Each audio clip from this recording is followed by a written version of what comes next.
Good afternoon.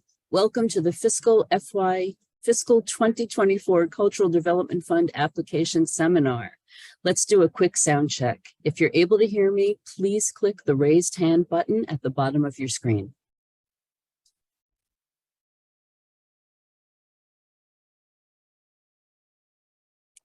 Okay. I'm Helene Bleiberg. My pronouns are she, her.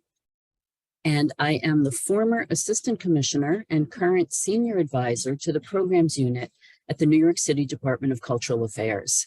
As an employee of the City of New York, I acknowledge with gratitude the ancient and current stewards of the lands and waters we currently know as the 5 boroughs, which have been cared for over millennia by the Lenape, Canarsie, Wappinger, Matinecock, Schaghticoke people. We also recognize that New York City has one of the largest urban Native American indigenous populations in the United States. And I'll turn my camera on for a moment so that I can do a little accessibility check with you. I am wearing a teal shirt, have steel gray hair, wearing glasses, and have a New York City Department of Cultural Affairs background on my screen. And so I am now delighted to be able to introduce our Commissioner of Cultural Affairs, Lori Cumbo, a steadfast advocate for arts and culture in New York City. Welcome, Lori. Thank you so much, Helene. I'm so happy to be here with all of you. My name is Lori Cumbo. I'm the Commissioner of the New York City Department of Cultural Affairs. My pronouns are she and her. I am wearing a red Nigerian head tie, red glasses, red lipstick, and a red, black, navy blue, and cream-colored African print dress. I'm so honored to be here with all of you at the launch of the dynamic CDF process that is now available on a new platform. In a few moments, you'll see the materials prepared by DCLA's program unit. They stand more than ready to assist you in applying for funding from the city. Kudos to the team for their hard work and high level of service.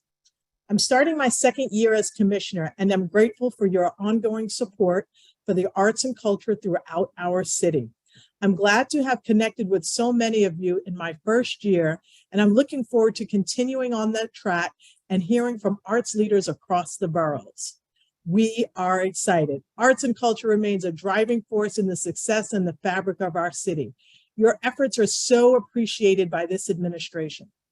We are here to help in multiple ways, and what you're about to hear about CDF is an important step to completing the application. We're thrilled to continue to deepen and expand our support to organizers of all sizes through the CDF. Many of you were with us in our pilot year, and we continue to refine and improve the process. Thanks for your input and your feedback, past and future. It all goes into our own evaluation of our work and has resulted in updates we made this year. Thanks to you.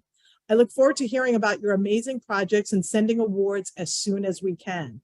And consider submitting an application to be a panelist this year. It's a great opportunity to contribute your expertise and participation in this extraordinary public funding experience.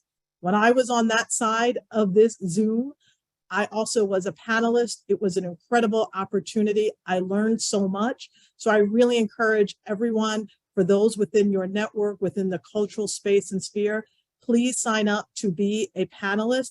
It's an amazing experience, and it also broadens the breadth and the diversity and the experiences for the entire process.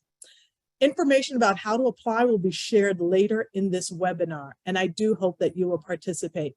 Thank you so much, and I will turn it back over to the programs unit to continue this extraordinary presentation that I'm sure all of you will benefit from. Thank you so much to the programs unit.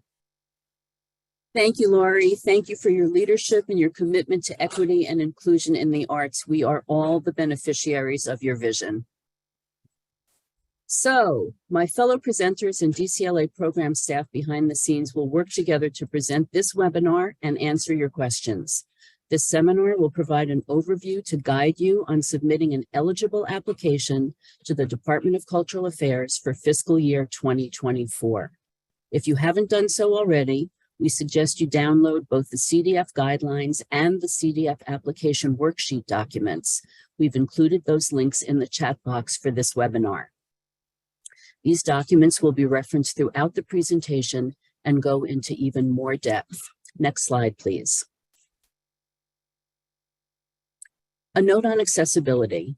We've created this presentation with accessibility in mind. For a live transcript of this webinar, please click on the closed caption icon at the bottom of your window. A copy of this presentation that is accessible by screen readers may be requested via email to CDF Helpdesk at culture.nyc.gov. Finally, as mentioned before, the application worksheet can be downloaded from our website. This contains the complete text of the application, both questions and instructions. We'd like to let all attendees know that this event will be recorded. We have much to share with you today. The recorded webinar becomes a resource for you throughout the open application process. A version of this webinar with closed captioning will be posted on DCLA's YouTube channel in the coming days. DCLA will link to this video from our website and may use all or part of the recording in the future, or authorize others to use it for non-commercial purposes consistent with our mission. If you don't wish your name to be included in this recording, please direct all communications to CDF Helpdesk at culture.nyc.gov rather than using the Q&A feature of this presentation. And if you do not wish to have your name visible to other participants or potential future viewers, we recommend that you exit this virtual event and attend a webinar on a different date or watch the recording on our website when it's posted. Once we have gone over the webinar agenda, which will be in the next 2 slides, please use the Q&A function found at the bottom of your screen to ask a question. Behind the scenes, the amazing Programs Unit team will monitor your questions throughout the webinar and reserve time to answer them in batches. Next slide, please. ¿Tiene alguna pregunta en español? Puede pedir asistencia en español enviando un email al helpdesk al cdfhelpdesk@culture.nyc.gov. Su pregunta será contestada por uno de los Program Officers que hablan español lo más rápido posible. So we've divided this presentation into several sections. I will give you an overview of CDF, including the ongoing reform process, its initial outcomes, and the guidelines and eligibility. My colleague Ladan Hamadi Tusi will then discuss the new Salesforce-based application. We'll pause for questions throughout, and we'll hold time at the end to answer any outstanding questions. If your query is related to any of the aforementioned areas, please hold until the applicable section to ask your question, as it will likely be covered. If you have a question that is specific to your organization, our behind-the-scenes programs team will answer you directly. If your question is more broadly applicable, we will respond to it live during the webinar for all to benefit from your question. Ask away and don't be shy. We strongly suggest that you stay for the full presentation. Next slide, please. DCLA will accept proposals in every artistic discipline and from all areas within New York City for services that take place within the 5 boroughs and within the city's fiscal year 24. That's July 1, 2023 through June 30th, 2024. The fundamental requirement for all proposals is that they represent a cultural activity of recognized quality that is accessible to the New York City public during the grant period. Funded services can be as different as the organizations providing them, but they will all have a common commitment to public service and public participation. Next slide, please. Here is the FY24 CDF grant cycle. The application became available on Tuesday, April 4th, and the deadline to submit is Tuesday, May 9th at 5 p.m. There are no exceptions to this deadline, so please ensure that you don't miss it. What happens once the CDF applications are submitted? DCLA program staff review the applications and confirm that each applicant's borough, discipline, and FY21 income are correctly indicated. We also check that all applicants are eligible and make sure that all the required supplemental materials were submitted. After the applications are confirmed as complete and apportioned to a panel, they are submitted to panelists for review. As the Commissioner mentioned, we're now accepting submissions for prospective panelists through our website, so please consider participating as a panelist. You could submit yourself at the link in the chat. DCLA's budget will be confirmed around July 1, and panels will convene throughout the summer. Once they conclude in August, funding recommendations will be made according to the applicant's budget category and score. The Commissioner then approves funding allocations, and notification will be sent via email in the fall.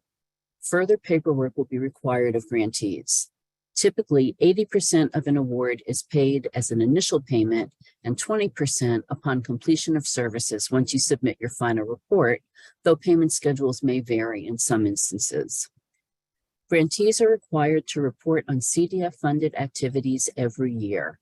Online reporting forms become available once the fiscal year concludes and are generally due around August 1st. Next slide, please. We're now going to give a bit of an overview of how City Council funds are allocated through our agency. The Department of Cultural Affairs is overseen by the Mayor and works closely with our partners in the City Council to ensure compliance, inform policy, and administer funds, among other work. The New York City Council consists of an elected representative from each of the 51 council districts comprising the 5 boroughs. You can visit the City Council website to identify the council members for the districts where you provide services and be in touch with their offices to learn more about any unique requirements they may have. The support and partnership of the City Council, its Speaker, and its Cultural Affairs Committee is critical to our funding process. They devote considerable funding to culture throughout the 5 boroughs, so it is recommended that you keep them informed of your events and programs, both to seek funds and to report on your activities. DCLA administers several different and distinct funds for cultural activities. In order to be eligible for any City Council support that is administered by DCLA, your organization must submit both a City Council discretionary funding application, which was due in February, and a complete and eligible FY24 CDF application. This CDF application is the key to eligibility for any grants our agency administers. If you don't submit this application, your organization will not be able to receive any funds through DCLA in this fiscal year, though it may still be possible to receive funds through other city agencies. Next slide, please. City Council discretionary support administered through DCLA usually takes one of 2 different forms: member item support and initiative support. In this slide, we'll explain the member item awards, and in the following slide, we'll discuss the 5 initiatives. Each individual member of the City Council may designate cultural organizations for support in their council district, which is known as member item support. When these member items are administered through DCLA, they are included with your CDF award and therefore must support the proposed project in your CDF application. Next slide, please. In addition to discretionary support for CDF activities, the Council has created a number of initiatives which provide single-year support for specific purposes. For fiscal 2023, these included CASA, the Coalition of Theaters of Color, Cultural Immigrant Initiative, SUCASA, and the Anti-Gun Violence Initiative, Art, a Catalyst for Change. While the Council designs these initiatives and designates who will receive funds under them, our agency administers them. And unlike member items, these initiative-funded projects cannot be the same as any CDF-funded activities, so do not include them in your CDF application. Again, to be eligible for any council support that is designated through DCLA, whether for CDF activities or for one or more of the council initiatives, you are required to complete both the FY24 CDF application and the council's discretionary application. Next slide, please. The DCLA Program Services Unit conducted a full evaluation of the CDF award process that led to a range of equity-based reforms which were rolled out beginning in FY23. They're focused on identifying and reducing bias to increase access to DCLA's competitive grant-making process.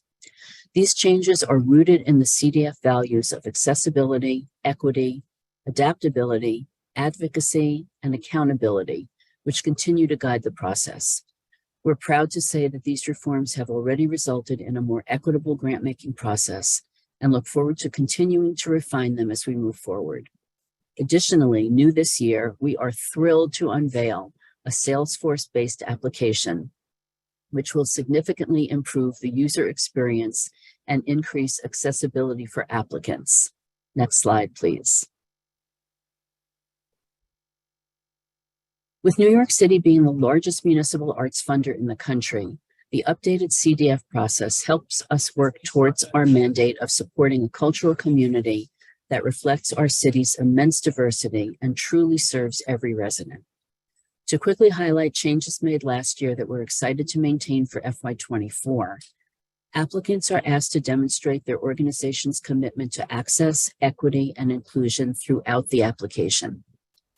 Panelists evaluate and score applications according to 3 evaluative criteria: public service and impact, organizational accountability, and quality.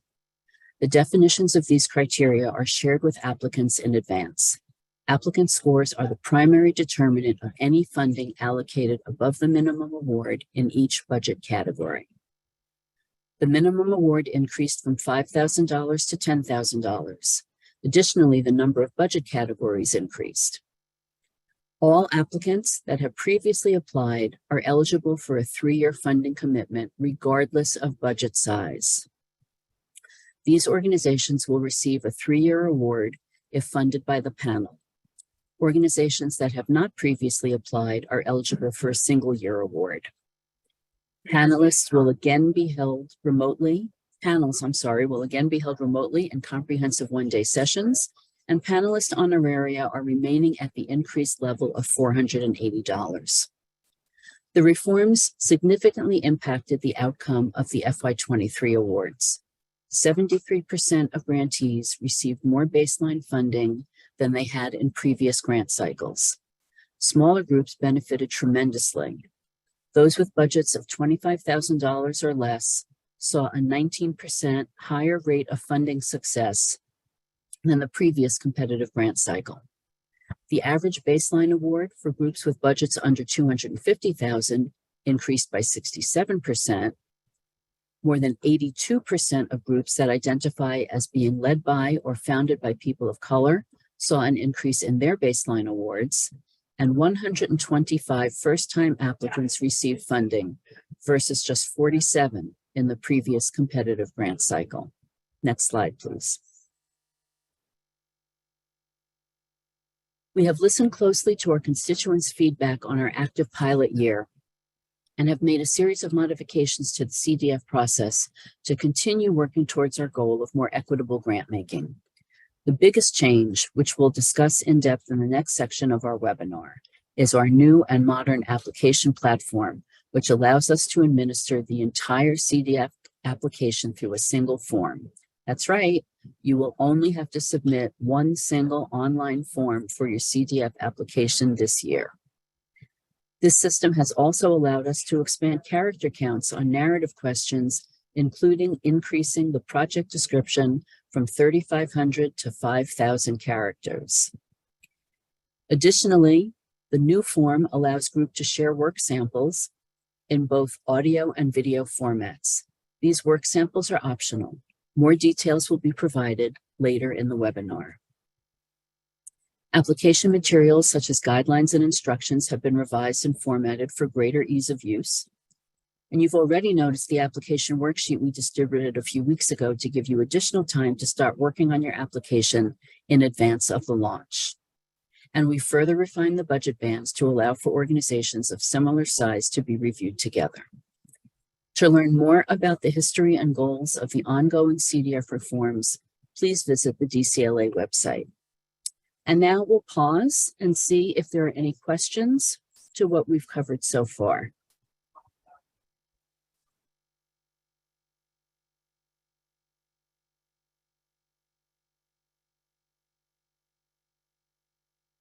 Okay, let's see. There are a couple of questions here that I will answer. The first one from Jean. Our organization is small budget, under 20,000, and no staff. Is there any NYC DCA process or program more suited to small organizations? The 47-page application is challenging for small organizations. Thanks so much for your question. We recognize that our application is a little bit longer than some others, shall I say. Obviously, there are a number of requirements that we have to meet in asking these questions. But there is another option. We do offer re-grant programs through the local arts councils for organizations that are smaller and for individual artists. So please check our website, and there's information there about how to contact the local arts councils to see if that grant program is more appropriate for you. Okay, another question.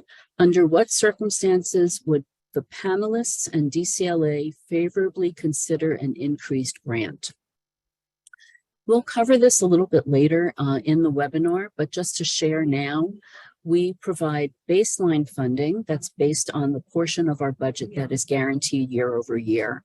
And then anyone who is eligible to receive a panel award starts with the baseline funding, and depending on the amount of money that we have added to our budget at adoption, so when we know what our total budget is, for example, we're able to add to that number based on your actual score and on your percentile and on some other categories that we make available, such as Language Access Fund, Disability Forward. Again, we'll talk about these a little bit more in depth later on in our presentation. And another question, just to clarify, want to make sure you heard correctly. Thanks for asking. If an organization did not submit a discretionary funding application in February, they are unable to apply for this grant due in May. No, that's not correct. You are able to apply for CDF funding. What you would not be able to apply for is City Council funding that would be administered through the Department of Cultural Affairs. That funding is available through other agencies, so you can explore some other options that way. And there's one more question before we go back to our script. Must programming for CDF application exactly match any requests that went to City Council discretionary applications? For example, if council support was requested for a new initiative that includes components from multiple core programs, do we need to request funding for that specific initiative through CDF? Or is it appropriate to apply for the core program, noting that those overarching initiatives are included in the program costs? So just to separate out, again, what we talked about when we reviewed the City Council funding, there are two types of funding that are available through the City Council: member items and initiatives. If you are looking for member item support, the project must be the same as the one that you are applying to in your CDF application. If you are seeking initiative support, one of the 5 initiatives currently being offered by the City Council, then your project cannot be the same. It has to be something different than what you submit to us to be eligible for CDF funding. And if you have any additional questions, please reach out to your program officer or the CDF help desk for additional information and a little bit more one-on-one conversation about that. So thanks so much for all your questions. We'll have time throughout the webinar to go back and look at some other questions. And obviously we have an FAQ page on our website. We update that frequently, and so we'll always be able to add questions throughout the open application period. So next slide, please. The following are the basic requirements for eligibility for CDF funding. Your organization must either be a not-for-profit arts and cultural organization or a not-for-profit organization for which arts and culture is a component of a broader mission. You must have successfully delivered arts and cultural services in New York City for the last 2 consecutive years. You need to be based in New York City and be able to demonstrate administrative and programmatic operations within any of the 5 boroughs of New York City. We determine your administrative address using your IRS 990, 501c3 letter, and other publicly available information. You must also possess a unique Federal Employee Identification Number, or EIN. You're required to be certified as tax exempt under the Internal Revenue Service Code 501c3, or be an incorporated not-for-profit that uses a DCLA pre-approved New York State incorporated tax-exempt fiscal sponsor. Only not-for-profit organizations are eligible to apply, regardless of whether they use a fiscal sponsor. Additionally, you must be incorporated in New York State as a not-for-profit organization no later than the organization's fiscal year ending in 2021. And finally, you need to be compliant with annual state and federal filing requirements for not-for-profit organizations, including New York State Charities Bureau filings. Organizations whose incorporation dates are in FY22 or FY23 are not eligible for this cycle. In this case, organizations must wait until they have a 2-year history to apply for CDF.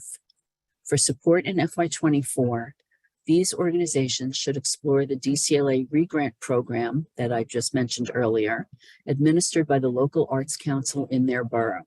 So contact information for the arts councils, again, can be found on the DCLA website. Next slide, please.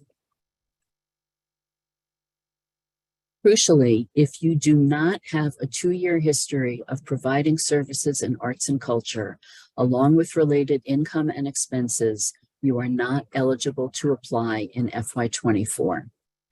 Also, applicants cannot be individual artists or unincorporated artists collectives. There are DCLA regrant funds administered by local arts councils on our behalf that are dedicated to individual artists. You must be incorporated as a not-for-profit. Any other type of incorporated entity, including limited liability corporations, benefit corporations, limited partnerships, are not eligible, even if they are applying with a fiscal sponsor. So, the following types of organizations are not eligible to apply: parent-teacher associations or organizations, nonprofit organizations with chapters, offices, branches, or general activity in New York City, but that are administratively based outside of New York City, members of DCLA's Cultural Institutions Group, programs of city, state, or federal agencies, libraries or degree-granting institutions, including schools, colleges, and universities. Just a note on this bullet point.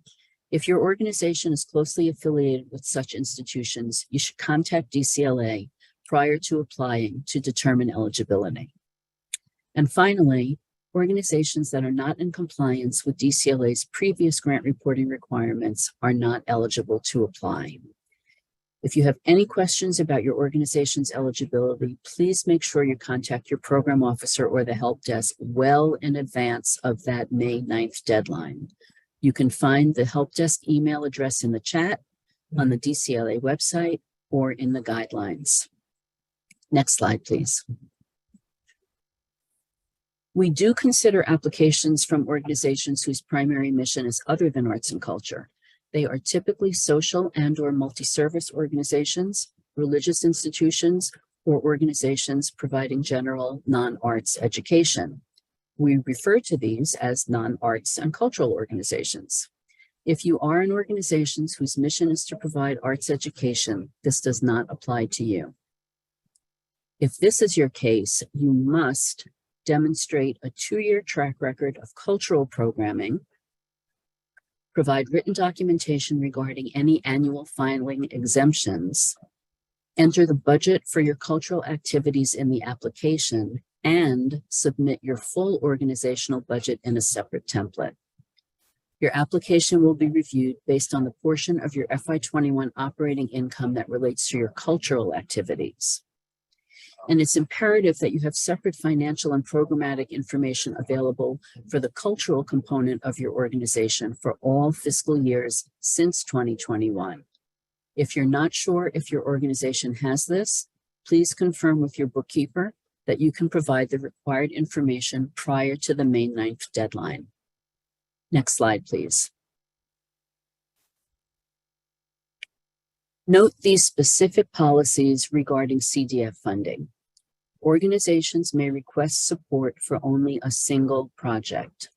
No more than 75% of the total project costs may come from DCLA, and if funded, organizations are expected to complete all programming as proposed, regardless of the amount awarded. And remember, while applicants request funds for unique programs and are evaluated on their public services, funds received from the CDF can be used to cover any operating costs, such as staff salaries, space rentals, and insurance costs that are spent in the execution of the project, except for capital expenditures, government advocacy efforts, or fundraising. Next slide, please. Public access during fiscal 2024 is the key component of activities funded by the CDF. The guidelines contain a longer list of examples, but here are a few examples of activities CDF can fund. Creation of new work and/or restoration of existing work for public presentation. Arts education programs. Community-based cultural activities. Services that assist New York City's artists and arts organizations. Training programs. Presentation of works in progress, and virtual programs with a clear artistic service provided to New York City audiences. DCLA can fund any of these activities if the public access falls between July 1st, 2023 and June 30th, 2024, and within the 5 boroughs of New York City. Remember that funding received via the Department of Cultural Affairs must be for publicly accessible activities that are cultural in nature. We do include the humanities and sciences in our definition of culture, but not physical fitness, social services, or general education like homework help. Please submit a question via the Q&A function or email your program officer or a help desk if you have questions about the eligibility of your project. Next slide, please. Keep in mind what we do not fund. Don't ask DCLA to support activities outside of the city's fiscal year or outside of the 5 boroughs. We expect you to fundraise, but we can't fund you to do so. Capital projects, including equipment purchases and construction, fall under a different unit at DCLA. Please email capitalrequest@culture.nyc.gov for information about the capital unit. That email is also in the chat. Lobbying or other governmental advocacy can be helpful for organizations to receive funding from elected officials, but CDF funds may not be used towards those efforts. Religious activities or programs with religious content, and DCLA also does not fund proposals for internal capacity building. You must propose projects that provide services to the public. This also means we do not fund general operating support, except in the example given before, where some of those costs are tied to your project. Your CDF proposed projects cannot include activities funded by City Council initiatives administered through this agency, such as CASA or the Cultural Immigrant Initiative. Next slide, please. We're getting ready for another open question period, so make sure you type your questions in. Your FY24 application will be evaluated on 3 criteria. 45% of your score will be calculated on your application's evidence of public service and impact. Applications that score highly on this criterion are providing arts and/or cultural programming in the 5 boroughs of New York City during the grant period with consideration towards accessibility, affordability, and equity. 40% of your score will be calculated on your application's evidence of organizational accountability. Applications that score highly on this criterion show that their organizations demonstrate accountability, sustainability, and the capacity to provide cultural programs that are accessible, equitable, realistic, and relevant to your mission, focus, and audiences served. And finally, 15% of your score will be calculated based on evidence of quality in the execution of your proposed cultural programs. Consideration is informed by a relative level of standard that is appropriate to the participants in those disciplines and genres, and not in comparison to any single standard of excellence. Please see the guidelines for a full description of the evaluative criteria. And new in FY24, you will see the application sections align closely with these evaluative criteria. So I will now answer any outstanding questions. And let's see.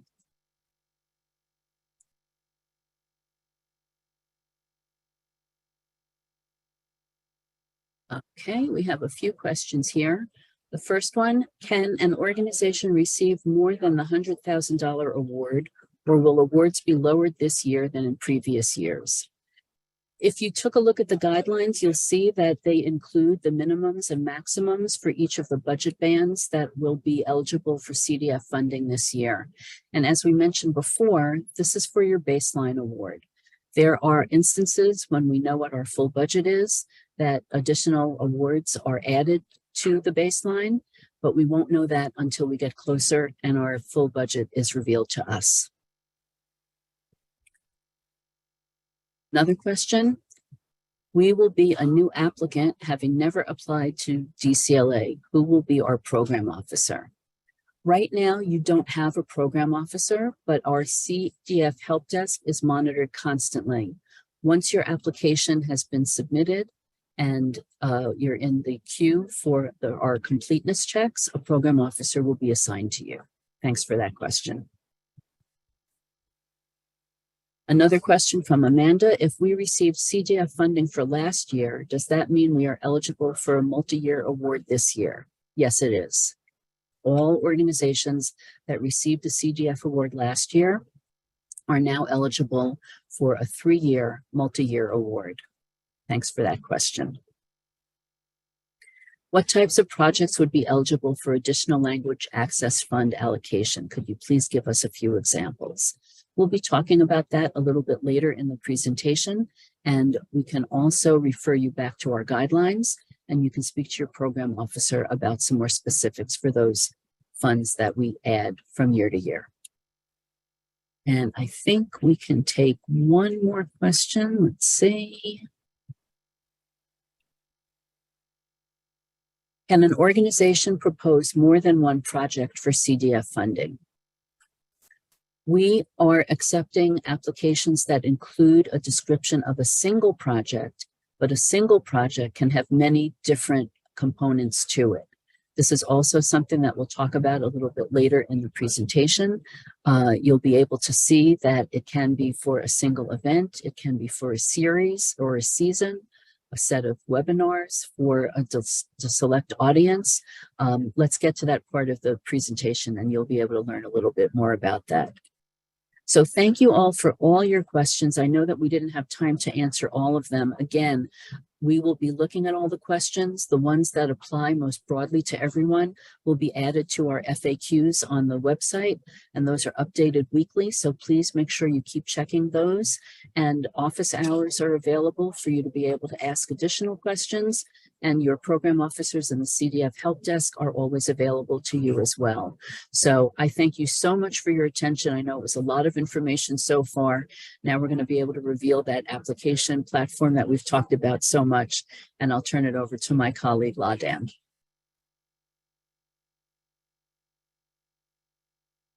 Hello, thank you so much, Helene. Can everyone hear me?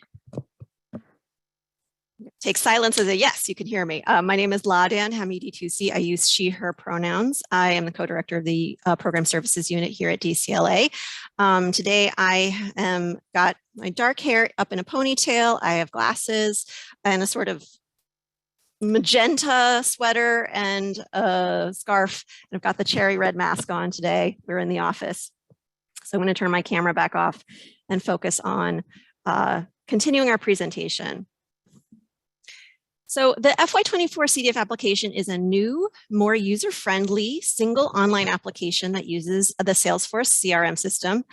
You don't need to worry about that part. All you need to know are the good parts, which is significant changes include increased word counts, the ability to submit video and audio links as part of your background materials, and more.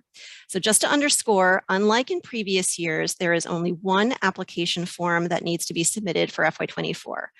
Supplemental materials will now be uploaded directly into the application form itself. And we're really excited about this new application, but it is brand new, and we've tested it. It's still possible that there's some lingering bugs. If you encounter a technical issue, please do submit the IT support form. This link can be found on our website, and we really thank you for your patience as we launch this together.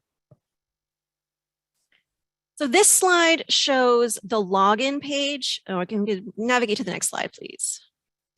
Awesome, thank you. So what you're seeing on the screen is the login page for the CDF application portal found on the Grants for Organizations section of the DCLA website. For organizations who have never applied to the Department of Cultural Affairs for funding, users can click Register New Account to sort of start the process and get a new account. If you're returning, you'll go to the account login. And we're going to paste the link to the registration help guide in the chat. It can be found on the DCLA website as well under About CDF/registration. It's also other places, but you can follow this guide for step-by-step instructions on how to set up an account for a new organization, and add and remove other users, and change your primary user designations, and register or sort of set up an NYCID login. If you created an account with DCLA prior to March 18th, 2023, then all your information got migrated over into our new system. Fantastic. You don't need to create a new account. And if you had to make changes and you didn't do them before that, you might need to make those changes now, but it shouldn't be terribly difficult. Everything is pretty clearly laid out in the registration help guide. Next slide, please.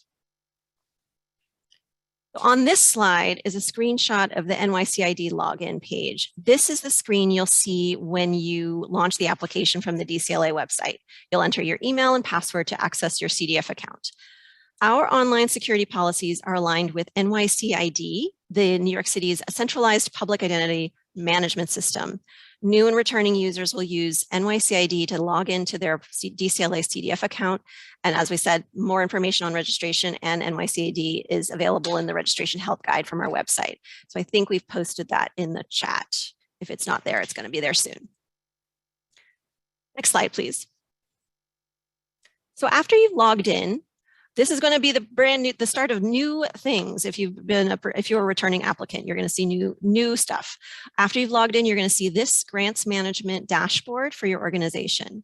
This slide includes a screenshot of that page, which shows your contact name, the organization's name, and a navigation toolbar on the left, and all currently open grant applications.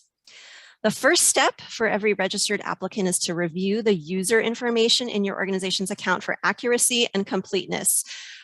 You can view this information by clicking User Management on the left-hand navigation bar. It's critical for all organizations to keep their account profile and registration information current at all times. Please refer to the registration help guide for instructions on, again, how to add, remove, and edit users. This portal is where all engagement with the CDF process will occur. Only your active users will receive correspondence, and the grants management dashboard will be basically Grant Central Station for all document management. So it's really important. That's why we're saying, we really reiterating this, that because this is a user managed system, you have to make sure that you are managing your users and making sure that all of this information is current and up to date. Next slide, please. On this slide, we're seeing a sort of half screenshot of the launch page of the CDF application. And as you can see, well, you're seeing 3 of them, but when you see it, you'll see there's 6 sections, each of which can be accessed by clicking the Get Started red button on the right. The application and its sections are designed to align with the evaluative criteria. You must complete the organization information section first, so don't go anywhere else, but start there. And you'll need to complete the first 5 sections before continuing to the last section, final steps, that it won't like sort of unlock until you do the first 5 sections. And that's where you'll be able to submit your application. Some other things to remember about this platform: you will be logged out automatically after 30 minutes of inactivity. New for FY24, this is exciting. Up to 5 users can log in, be logged in, and working on separate sections of the application at the same time. But multiple users cannot be working at the same section at the same time. Yes, I applaud that as well. Thank you. Instructions for your responses are all sort of integrated into the form. So you'll see them in a blue box below the question, but not all questions have separate instructions. Some of the questions are the instructions essentially. Once you begin a section, it's a little bit small here, but if you can see it when you get on there, you'll see that it's in progress until it's complete. The form does not automatically save. You will need to click save at the top to save your application at any time, or the save and next button at the bottom to both save and navigate to the next page. Clicking previous or next, which are at the top of the page, will also save your work. So there's a couple of different ways you can navigate back and forth. And then once you get to the end of a section, click, or if actually it's at the top of the page, clicking exit will navigate you back to this home screen. To complete a section, you need to click the finish button at the end of the section. This will mark the section as complete on the home page. So we're going to show you a little sort of demonstration of a thing that's kind of this thing, which is a little bit of an idiosyncrasy with this format, which is that you kind of have to finish a section in order. So you can see this video demonstration of this next point. All sections remain editable until you submit the application. However, if you edit a complete section, it will change back to an in progress status because it says, oh, wait, you're not finished yet? All right, we're going back in progress. And then you'll have to navigate through the entire section to the end and click the finish button again to mark it as complete. We're just going to let the video show you what I mean. So that when you clicked exit out, you can see the status of that section is still in progress. So for it, if we're finished with it, we finished filling it out, we need to go back through, save and next, save and next, save and next. Then we have finish. And so that tells the system, okay, now they're done. And as you can see, that section is now updated again to the status of complete. All questions with an asterisk are required. And if there's a required question that does not apply to your organization, if it's a number field, you're going to enter 0. If it's a text field, just enter NA. So don't submit your application in that 6th final step section until you're sure the application is ready for submission. You cannot change your application after hitting the submit application button. That is the end. That is what the panel will see. So be sure to review the entire application before submitting, especially because this new thing where multiple users can be working on it at once. So you don't want to assume something is fine before you submit it. If somebody might have written a placeholder text, if it says staff will fill this in later, the system can't tell the difference between that and the real answer. So it says, okay, we're complete. And then the panel sees that's your answer and that's not what you want. So just make sure that you have reviewed everything, that you really do that final review before you submit. And you're ready for it's what you want it to be. And then once you actually do submit the application, all of the active users listed on your account will get a confirmation email, which contains a link to an optional post-application survey. We do hope you'll take a few minutes to fill out the survey and give us your feedback. In the meantime, though, save that email confirmation for your records. If you do not receive the confirmation, please check your junk mail folder and make sure that you actually submitted the application and don't think you just think you submitted it, that you actually submitted it. All right, next slide, please. So we want to go over a few tips about completing this application. Before you begin, as you begin, refer to the definitions and examples of the evaluative criteria provided in the guidelines. These criteria will be used by the panelists, and they will use them to assess your application, and your application must speak to them in detail. Each of the criteria include instructions to share your equity and accessibility activity and plans in terms of your public programming and your organizational structure. We absolutely recognize that every organization is at a different particular point in this arc, and we expect you to accurately share your current state as well as your aspiration, evidence of how you plan on achieving your goals, things that sort of show us where you are. So it's not to say everybody has to be doing everything in a certain same way. It's about what are you doing to be responsive to the criteria. Be sure to include your organization's actual mission statement. This happens more often than you think. If it says, what is your mission? Please tell us what is your mission. And then ensure that your proposed project clearly fulfills that mission, because that is one of the things that the panel is looking for. It's like, who are you and how does this project fulfill your mission? Include as many details as you can about the audience currently served by your organization, as well as the audience that you intend to serve with your proposed program. Describe how you will reach that audience before, during, and after your program. And then include previous activities. There's a whole section for this. Include previous activities that relate to the project in your proposal. That really helps give a sense of your experience presenting these types of cultural programs. Next slide, please. So some tips as you're working on your specific project description and the proposal for your project. So again, the focus of CDF support is art and culture, artistic and cultural services to the public. Organizations may request support for one project, as Helene mentioned, which should contain a level of detail that is responsive to all the criteria for funding. Again, that's organizational accountability, public service and impact, and quality. In determining the proposed programming and crafting the descriptions entered in this section, please be mindful of the available character limits and how best to present a clear, comprehensive description of all elements within the space provided. If your project is one that has multiple components, make sure that they all have the same requisite amount of detail. And we do look to the applicant to define its public and describe the access that it provides. It's up to you to clearly define the public that you are serving. So it's not just that you have to serve everybody or a general audience. It can be a subset of the public. And we do fund projects of both breadth and depth.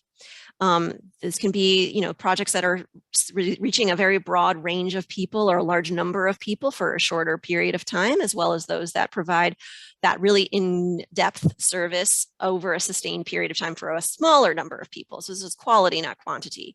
Your project or your public, can be anything from a handful of participants in a series of workshops for a whole semester or a whole year to 2,000 people at an outdoor concert, 1,500 New York City school children attending a virtual concert. All of these things are potentially eligible. And so it's really up to you to say, okay, here's the public that I'm serving. And if you have questions about that, let us know. But we do understand that sometimes specifics might not be confirmed yet when this application is due and when it's submitted. This is one of the most frequently asked questions that we get. When this is the case, we want you to be sure to include as much detail as you can about how you will go about making the decisions that will make a project a reality. That includes when key decisions will be made and who the key decision makers are. So if you don't know what the detail is yet, you can tell us how you'll get there. And that's the difference between, oh, I just thought of this project today, let me apply for it, I don't know what's going on, to, I know how to do this, I have a plan, we do this every year this way. It's just too early for us to know the specific artist, for example. Slide, please. I also want to give you some tips on presentation, because this is a thing that has to be read by people. On this screen, you can see two identical texts. The one on the left includes paragraph breaks. Information is highlighted by the judicious use of capital letters. And on the right is this sort of dense paragraph. It has lots of ampersands and abbreviations, but it has the same exact information. And so as you can see from the page, the one on the left that has space and it allows the reader, who is the panelist, to find key information on the page. It makes it so easy for them. The one on the right is too difficult. It makes it harder for the panelists to read. So use the tools to make sure your text is easily legible. That's appropriate spacing and paragraph breaks, which only count as a single character. But also note that there are some formatting tools that you're not going to be able to have access to. Can't do bold, italics, or underlined, but you can do capitalization. You can do paragraph breaks. And if you copy and paste text, it might not appear exactly as you entered it into a word processing program. So you can always use the gray download PDF button that's found at the top of the page to preview what the text looks like and then make edits accordingly. Also, please do not embed links, hyperlinks in your narrative. There is a designated space for links in the supplemental materials section of the application. Slide, please. So tips on the budget, and as you're entering your budget figures and the budget notes, which are also very important. The application requires budgets for your overall organization and for the specific project you're proposing. The organizational budget should reflect your fiscal year because it's your organization's budget. And then the project budget that is for your proposed project needs to be something that's occurring within this grant period, which is the city's fiscal year. So the project budget should reflect the city's fiscal year, which is, again, July 1st through June 30th. We would suggest that it might be helpful for you to work on your budget offline at first. You can use an Excel document if that's easier. The application form times out after 30 minutes, as I mentioned before. So you want to just save as you go and not get closed out in the middle of figuring out your budget. And that might be a little bit easier if you sort of like prepped the numbers first offline. The CDF request amount, that's this grant, got to ask for some money, don't ask for $0. That is going to be drawn from the figure that you enter in your project budget under the income category, Department of Cultural Affairs /CDF. You will see this pre-populated as the DCLA project request in the project system after you filled that out. Again, note that DCLA cannot fund more than 75% of the total cost of a project.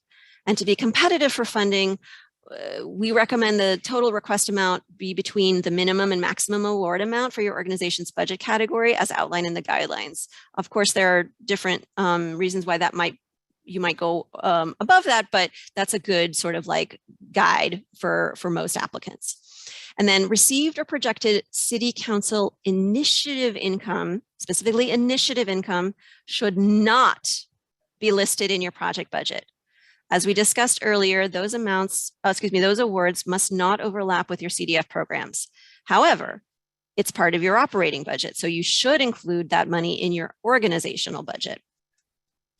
And you can always click the red budget overview button at the top of the budget section to review the budgets next to each other, your sort of organizational budgets and your project budget next to each other, which is exactly how the panel will review it. So that's highly recommended. Next slide, please. So following recommendations made in the Create NYC Cultural Plan released in July 2017, the Language Access Fund, we call LAF, and Disability Forward Fund, DFF, were launched to support both new and ongoing programmatic efforts to engage New Yorkers in these communities. There is currently no additional application for either LAF or DFF support. Funds added at adoption of our budget at the beginning of the fiscal year, if there are any, have been awarded to eligible CDF funded projects that met those criteria. And there are questions in the application that allow you to self-identify and indicate your interest in receiving LAF or DFF because that's programming that you're doing. So that's the key thing. If you check that you want to be considered for these funds, you have to answer these questions. They will not be shared with the panelists. It's completely separate. It's not part of the evaluation, but you do have to make sure that if you've checked these boxes to say you want to be considered for LAF or DFF funding, it's because you have described related activities in the project description section of your application, and that's why you should be considered, because you're doing that work. Next slide, please. Remember, a complete application must include the submission of digital supplemental documentation. Consult the application and the guidelines to determine your required supplemental documentation. Everybody should submit a 990, and that should be there for the fiscal year that ended in 2021. We're going to try to hopefully head off some questions, which is the tax year forms are labeled based on when this year starts. The fiscal year is named when the fiscal year ends. So everybody should give us a form for their calendar year 2021 or for the year that ends in 2021. And a lot of 990s, that's going to have a 2020 in the upper right-hand corner. Always check with your program officer or the CDF help desk if you have any questions about which form you're supposed to submit. But it should be for the year ending in 2021. Your organizational budget for that year will also determine what financial statement for 2021, if any, is required. And if you are an organization that has a broader mission beyond arts and culture and are a non-arts and cultural organization, as we call them, you're going to complete an additional organizational budget template. You're going to put your arts and culture budget in the form, because that's what we want to see as part of like, how do you do your arts and culture programming? And then for context, you're going to give us an additional budget supplemental piece. That's the overall operating budget for your whole organization. You know, that's why we want to see those together. Next slide, please. Background materials are required for all applications. They should establish your arts and cultural public engagement over at least the past 3 years. You're going to upload a PDF of no more than 10 pages and include the dates of the referenced activities. And your PDF should not include hyperlinks. This is a lot of different variety in what you can include here. Materials can include, but are absolutely not limited to, photos, playbills, press, reviews, marketing materials, letters of recommendation, classroom curricula, testimonials, and artist biographies. It's just a sort of high-level examples. If you have questions about any one thing in particular, call your program officer or email your program officer or the help desk. Next slide, please. All right, so this is another one of the fantastic brand new snazzy things that for this year, work samples. They are optional, but they are meant to allow you to showcase your best programming relevant to your CDF project proposal. Work samples can be one of 3 things. A PDF, 2 pages, a max of images, or potentially like creative writing, maybe a writing sample from a residency, that kind of thing. Links to specific programmatic web pages or social media posts, and direct links to Vimeo or YouTube showing audio or visual work. You can include up to 2 work samples if you choose to include any work samples. Links to materials should be publicly accessible through summer 2023 and not password protected. Physical work samples like a DVD or a CD will not be sent to our offices, or links that require login or a password will not be considered for panel review.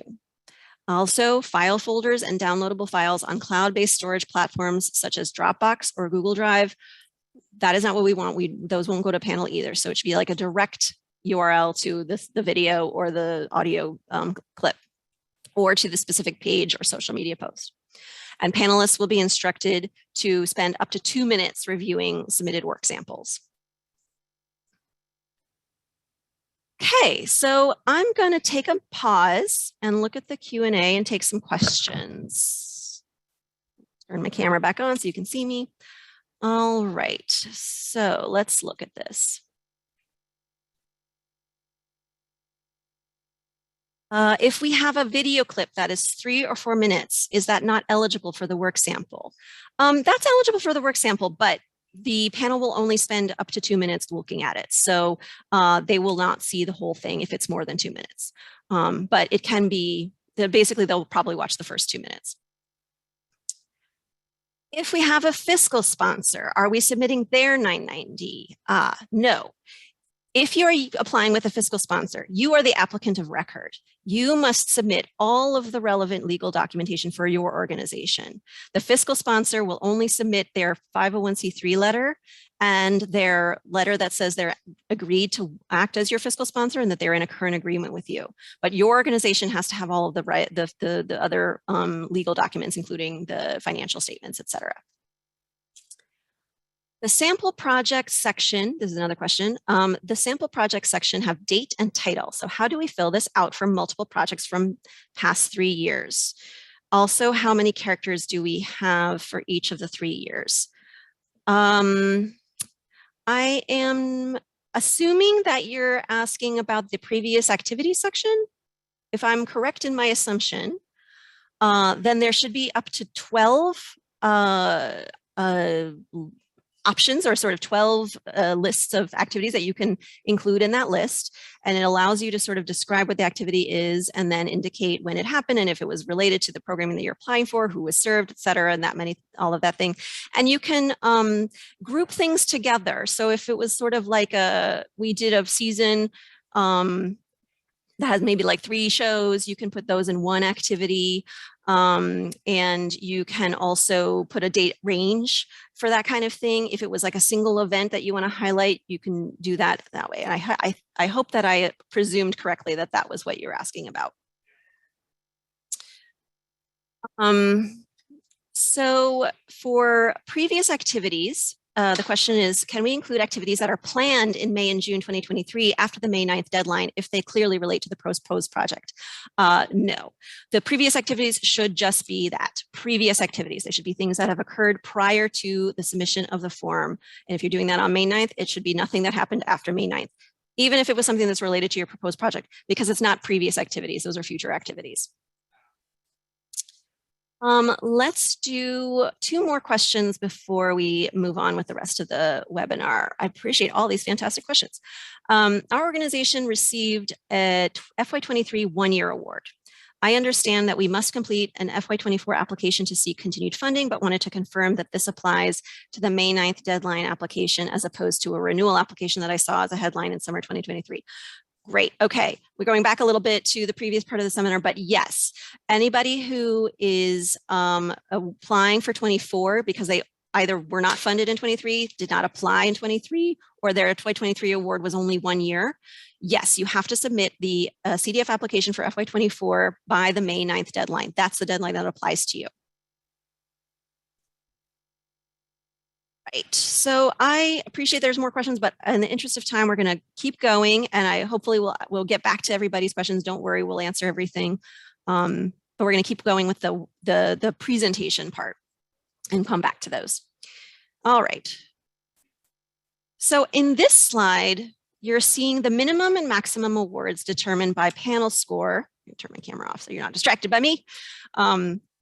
These are the minimum and maximum awards determined by panel score in each budget category. The competitive panel review will generate a final score for each proposal. After DCLA's FY24 budget is adopted, that's the kind of like nomenclature for when they say, okay, here's your budget at the beginning of the year in July. Available funding will be used to determine the percentage of applicants that are funded.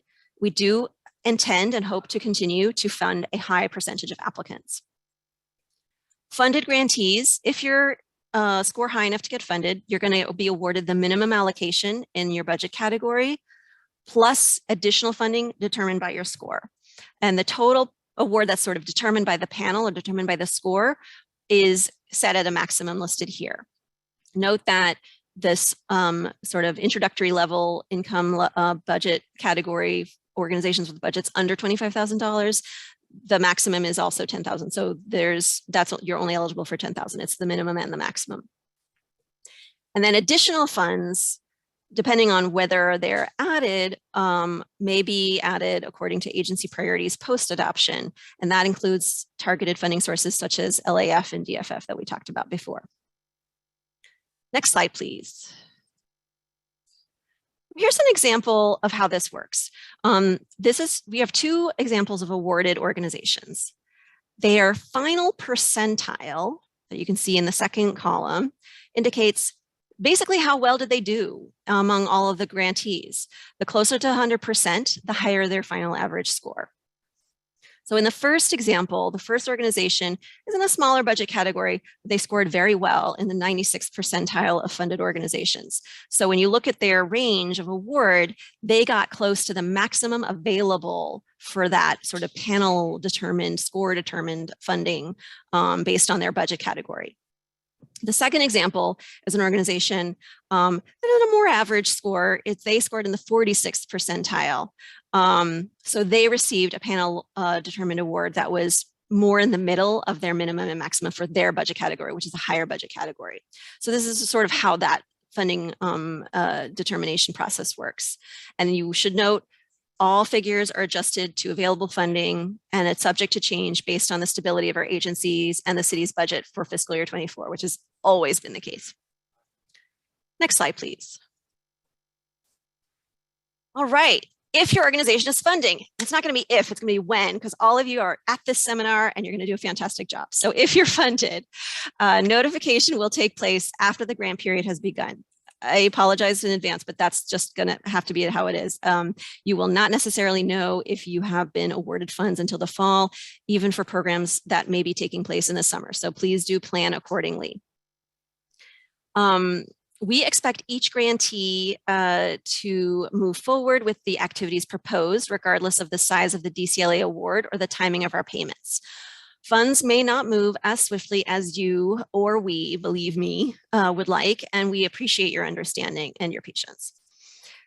Generally, 80% is paid as early in the fiscal year as possible once we've gotten all of the right paperwork in order, and then the remaining 20% is paid out upon completion of services and approval of a final report. So there is always a portion of this funding, this grant, that will be a reimbursement.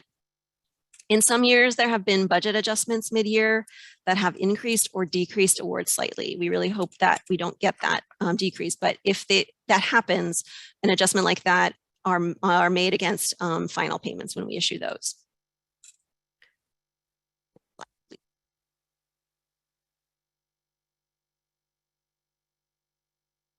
So this is all in the guidelines, but to sort of reiterate high level, funded applicants are expected to have adequate insurance to cover their activities.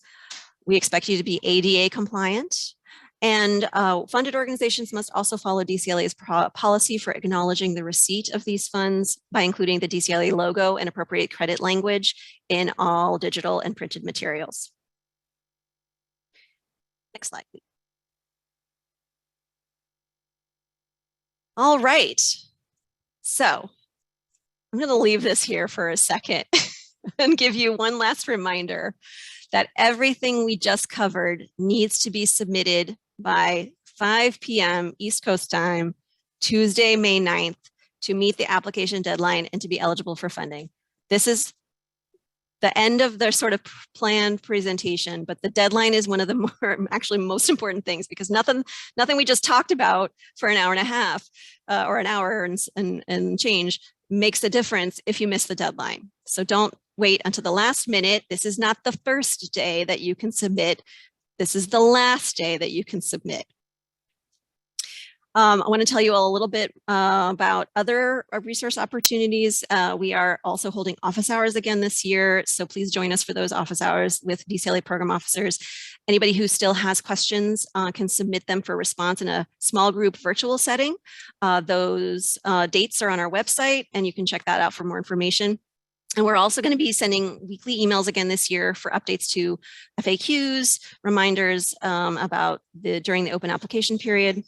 So again, keep your user registration information up to date, and so you can make sure you're getting all of those emails. So I'm going to pause now and take some more questions for the group. Let's see what's come in. So the question is, can the project budget and the organizational budget be the same?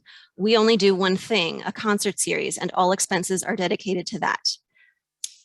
Yes. So if your organization is basically applying for everything that you do, it is possible that your operating budget and your project budget will be similar, if not exactly the same. But it is definitely going to want to show how that breaks down. And if you have any questions specific about like how you're filling that out, you can talk to your program officer or email the help desk. But yeah, if you really are applying for everything you do, then it's possible that your operational budget, your organization's budget, and your project budget for the project that you propose are going to be the same.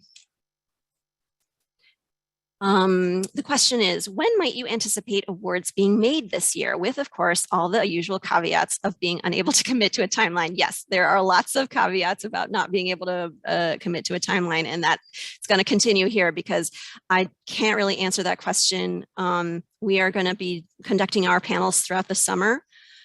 We really hope to be able to send out notifications of awards or the outcome of the process as early as possible, earlier than this year. But it really will depend on when the budget is adopted, when we're able to sort of like reconcile all of that information. And really, we're also kind of, to be honest, moving all of our backend work onto our new platform or new database as well. And so that might be a little bit of a learning curve. So that's always our goal, is to get the notification out to you as early in the fall as possible. So if you haven't gone through this process before, last year the notifications went out in November. And October, November has been kind of a roundabout time for the last few years. The pandemic kind of adjusted things, but we'll try our best. But we'll do it as early in the fall as possible. Beyond that, I can't be more specific, but I appreciate the question. All right, next question. For work samples, each year would be 21, 22, and 23. Well, for work samples, I think, yes, you'd want to include information that is relevant and recent, so that it's kind of like the best case for your work. They're optional. So not everybody is going to have them, and the panel has a limited amount of time to view them.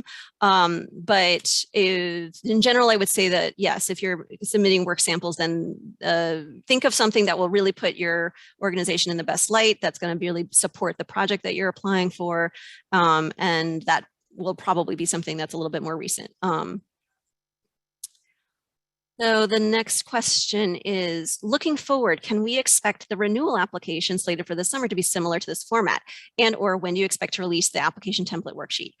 Yes, the renewal application will be extremely similar to this, almost identical. So yes, if you know somebody or you're thinking about what you might have to do for a renewal, it's going to be very similar. And I don't have dates for that exactly yet about when the renewal application will be available and when it will be due, but it'll be in the summertime, like early summer, and the form will be pretty similar to this. So if you can use this worksheet as a guide, and we'll probably we'll have an adjusted version for renewals when that application is released as well. This question, please answer Dante Reed's question about 2 work samples about the 2 artists in this Q&A, as I didn't catch that. I'm so sorry, I did not see that question. I'm going to leave that to my awesome colleagues on the back end to address that, because I don't think I saw this question. Any other questions? Now's your chance, don't be shy. All right, so just confirming, we don't need to do anything to be awarded a 3-year grant. It's automatic, correct? Well, you've got to present an application that is scored highly enough to get funded. So I wouldn't say you don't have to do anything.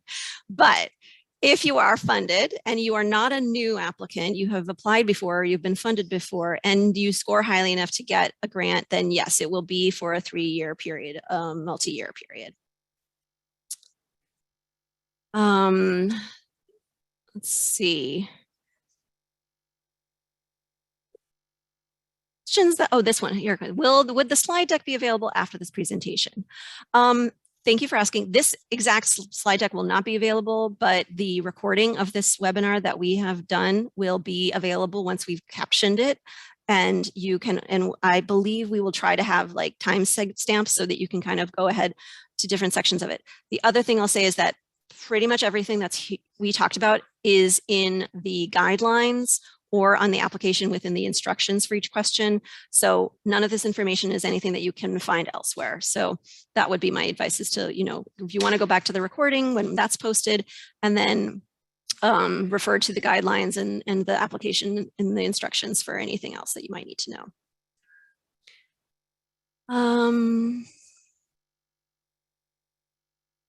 On the time, I'm going to say let's close out here. Thank you all so much again for your time and your attention and your questions. I also want to thank again our Commissioner Lori Cumbro for the remarks at the beginning of the webinar, and a huge thanks to Louis Armstrong House Museum for permitting us to show you the video at the beginning of the presentation of their event. I thought that was a real fun way to get things going. I was dancing on my end here. But again, thank you all so much. Please don't hesitate to email your program officer or the help desk if you have further questions after this webinar, and thank you again.